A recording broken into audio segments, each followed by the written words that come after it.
आपण केळगाव मध्ये आहोत. पासून ते टीव्ही चॅनल मध्ये असलेल्या सिरियल पर्यंतचा प्रवास आपण त्याच्याकडून जाणून घेणार आहोत. स्वागत आहे. आपला परिचय एकदा आमच्या प्रेक्षकांसाठी करून द्या.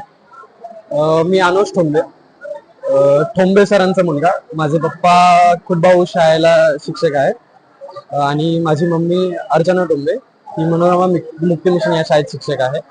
आणि मी सध्या TY BCS ला आहे, कम्प्युटर सायन्स शिकतोय. आणि याच्यावर मी नाटक मध्ये काम करतोय, सिरियल वेब सिरीज मध्ये काम करतोय. आणि सध्या तुम्ही मला जय जय स्वामी समर्थ या सिरियल मध्ये बघितलंच असेल. बघा, आपला बालपणाचा प्रवास हा कसा होता? खूप छान होता. माझी सुरुवातच लहानपणी मिमिक्री पासून झाली. मी आधी वेगवेगळे आवाज काढायचो.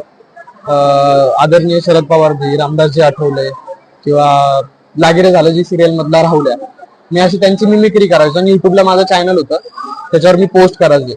माझ्या एका दिदीने सांगितलं होतं की युट्यूबला चॅनल काढ, तिथं लोक ओळखतात, पब्लिसिटी मिळेल. त्यामुळे मी तिथं पोस्ट करायचो. लहानपणी मी तेवढंच करत राहिलो. आणि मग त्यानंतर एक ऑडिशन देत गेलो. ऑडिशनची माहिती कळाली, कसं द्यायचंय कसं नाही. मग त्यानंतर एका मूवीचं ऑडिशन दिलं. यदा नावाची मूवी होती, ते बारामतीला ऑडिशन दिलं आणि त्यात सिलेक्शन झालं होपफुली. आणि ती मी 9वीत असताना ती रिलीज झाली, यदा नावाची मूवी आहे. तुझा आता दादा सांगितलं तो मूवी मध्ये सिलेक्ट झाला, ऑडिशन दिलं. तरी या अभिनयाची आवड कुठून लागली? आवड म्हणताय म्हणजे ती माझ्या आय गेस जीन्स मध्ये होती. मला आता रिसेंटली कळालं की माझे आजोबा पण त्यांना अभिनयाची आवड होती. आमच्या गावाकडं, म्हणजे मी नगरचा आहे बट आमचं गाव रांजणी माती, सो तिकडे पण गावाकडे माझे आजोबा म्हणजे कलाकारच होते. माझे पप्पा ज्यांना माहिती आहेत, राजू ठोंबे सर, ते पण मोठे कलाकार आहेत. म्हणजे ते त्यांच्याबरोबर तुम्ही असला की कधी बोर होणार नाही. सो मला वाटतं की त्यांच्याकडनंच मला ते सगळं आलंय. म्हणजे रक्तातच होते? रक्तातच होते. या नाटकापासून ते आता स्वामी समर्थ जी कलर्स मराठीवरती तुमची सिरियल आहे, तिथपर्यंतचा प्रवास नेमका काय आहे आणि कसा होता तो? खूप छान वाटतंय खरं तर. मला एवढं दिवस वाटत नव्हतं. लोक मला विचारायची कसं वाटतंय, पण आज खरं हिरो झाल्यासारखं वाटतंय, सेलिब्रिटी झाल्यासारखं वाटतंय. नाटकात काम करणं आणि सिरियल मध्ये काम करणं खूप वेगळ्या गोष्टी आहेत. मला ही संधी म्हणजे नाटका थ्रूच मिळाली, होपफुली असं म्हणू शकतो आपण. नाटक करत असताना मला कधी वाटलं नव्हतं की मी एवढ्या मोठ्या उंचीवर जाईल किंवा सिरियल मध्ये काम करेल कधी. म्हणजे स्वप्न होतं तसं, सगळ्यांचं असतं. बट छान वाटलं, माझा प्रवास सुंदर होता. आता या सिरियल मध्ये काम करत आहे, तर या सिरियल मध्ये येताना कुठल्या अडचणींना तुला सामोरं जावं लागलं? अडचणी खूप होत्या. जसं की ही सिरियल जी ती ऑथेंटिक आहे, त्यात ऑथेंटिक मराठी लँग्वेज आहे. सो मी जी बोलतो ती ऑथेंटिक नाहीये की आपण जी बोलतो डेली मध्ये. आणि त्यात मी इंग्लिश मिडियमचा असल्यामुळे मला मराठी शब्दांचा खूप अडचण यायची. मग ते फेस करायला थोडं. मग मी कधी मम्मीला विचारायचो, पप्पांना विचारायचो की याला काय बोलतात, स्क्रिप्ट मधले फोटो काढायचो. तो थोडा अडचण व्हायचा. आणि मी आधी नाटकात आमची आधी प्रॅक्टिस असते, त्या मूवीच्या शूट मध्ये पण सिरीजच्या शूट मध्ये आधी एक टेक घेतो आम्ही प्रॅक्टिस. आणि त्यांची स्क्रिप्ट एवढी मोठी नसते. बट नाटकात गेल्यावर मला कळालं की एक खटी 9 पानांची स्क्रिप्ट, 10 पानांची स्क्रिप्ट, ती मला हँडल करणं थोडं पहिल्या दिवशी थोडं ट्रिकी झालं, बट नंतर सवय झाली. ह्याच्यावरूनच एक इंग्लिश माध्यमाचा प्रश्न निघाला, म्हणून एक प्रश्न विचारतो. आपल्या ग्रामीण भागामध्ये सध्या जी मराठी शाळांची आताची अवस्था आहे, आता तू सांगितलं तर पुढे भविष्यात जाण्याकरिता आता जर इंग्लिश माध्यम मध्ये जर असेल तर पुढे जाऊन मराठीची आवश्यकता भासते. तर आताच्या पालकांना आणि विद्यार्थ्यांना काय सांगशील? मराठी इंग्रजी दोन्ही लँग्वेज आपल्याकडे, पण मराठीला खूप लेखून चालणार नाही. मराठी आपली मातृभाषा आहे, तिचा आदर केलाच पाहिजे. आणि मला तर वाटतं की दोन्ही आल्याच पाहिजे. जे मी आता शिकतोय मराठी प्रॉपर शिकतो, मला तर वाटतं दोन्ही आल्या पाहिजे. आणि तुमच्या मुलांना शिकवा, दोन्ही आल्याच पाहिजे.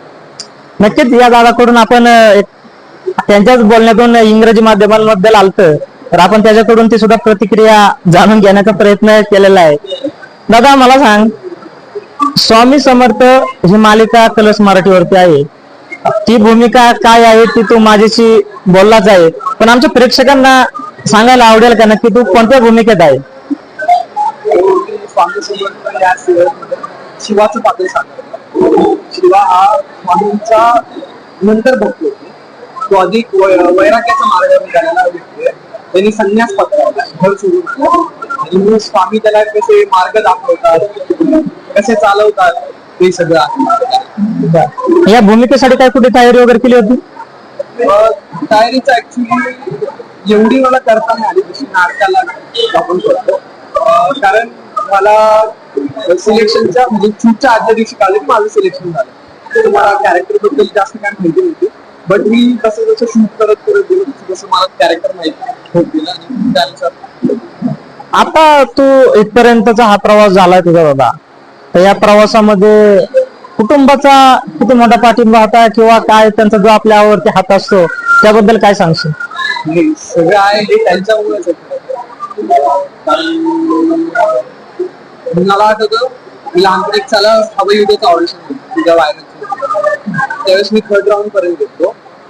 त्यावेळेस मी लहान होतो, मला कुठे जाता येत नव्हतं, काय जास्त करता येत नव्हतं. त्यावेळेस मम्मी पप्पा त्यांची शाळा सुट्ट्या टाकायचे, माझ्यासाठी ऑडिशनला घेऊन जायचे. त्या दिवशी मला आठवतं मी मला उलट्या झाल्या, मी खाल्लं नव्हतं त्या ऑडिशनच्या. त्यांनी पण खाल्लं नव्हतं माझ्यासाठी, ते पण तसेच राहिले. मुलाला कसं वाटलं आपण खाल्लं. आणि माझं एक शूट होतं तिकडे, तर आम्ही असं करायचो, म्हणून मी थांबायचे, पप्पा शाळेला जायचे, पप्पा शाळेवर आलं मम्मी जायची, असं चालू असं. त्यांचा तर खूप पाठिंबा आणि आता पण मला जे सपोर्ट करतात. मी कॉलेज करून हे करतोय, खूप अवघड आहे, म्हणजे वाटतं खूप सोपं पण खूप अवघड आहे. कारण माझं प्रॅक्टिकल्स असतात, लेक्चर्स असतात, कॉलेजमधलं फोन येतात, त्यांनी मला समजून सांगतात काय आपल्याला दोन्ही करायचं, दोन्ही ऍडजस्ट होईल आणि त्यांच्यामुळेच आपलं सगळं ऍडजस्ट होतं. ह्याच्यावरून एक विचारतो, अवघड आहेस तू म्हणतो, पण आता या क्षेत्रात तू आहे, या क्षेत्राचा तुला अनुभव आहे, आपल्या तरुण युवा पिढीला काय सांगशील या अभिनय क्षेत्रात येण्याआधी किंवा येण्याच्या नंतर? येण्यासाठी तर एवढं सांगितलं, मेहनत करत राहा, कष्ट करत राहा. तुम्हाला जर वाटतं की तुमचं होईल, तुम्हाला जर स्वतःवर कॉन्फिडन्स आहे तर नक्की होईल. तुम्ही फक्त ट्राय मारत राहा, वेळ चांगली तुमची नक्कीच होईल. पुढील काळात आम्हाला कोणत्या भूमिकेत पाहायला मिळेल आमचा केडगावचा सुपुत्र? आता असं काही सांगता येत नाही, ऑडिशन चालू आहेत, नाटक चालू आहे, पण लवकरच मी दुसऱ्या एका मोठ्या सिरियल.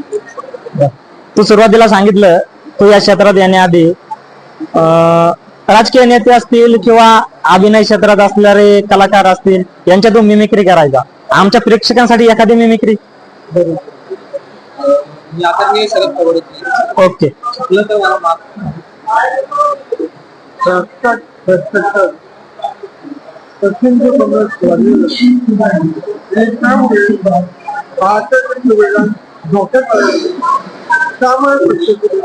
राष्ट्रवादी काँग्रेसचाच म्हटलं अप्रतिम. हा केडगावचा सुपुत्र आपण पाहताय की एक केडगाव पासून ते राज्याच्या नव्हे तर आता देशात चमकणारा हा हिरा आपल्या केडगावला लाभला. अनुज बद्दल धन्यवाद आपलं. धन्यवाद.